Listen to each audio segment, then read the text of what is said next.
Yo, what's up, guys? In this video, I'm going to be talking about arcade. Do I think arcade is worth it or not? So, I've been using arcade for a minute, guys. I've been using arcade for let's say, since 2020. During COVID time, I started using arcade. Arcade was like a gem I discovered. And arcade was dope. Don't get me wrong, arcade is very dope. Arcade is very nice. Plugin.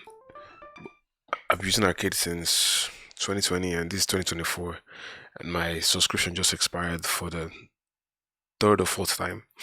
And I was like, should I subscribe for arcade to arcade again? Should I buy another arcade subscription? And I actually thought about it. Is arcade really worth it? Over the years, I mean, it's a yes and no answer for me. The reason being, one, you have to keep paying for it. You don't own arcade ever. I hate the fact that you have to keep paying for a software that you're never going to own. You know, yes, you might still be able to load up your older projects. Let me even see. Can you load up your older projects?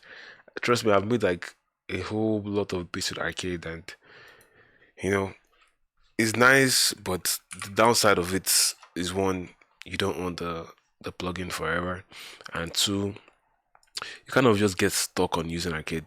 Like for me, every time I'm making a beat, I cannot see myself not using arcade. Is that crazy?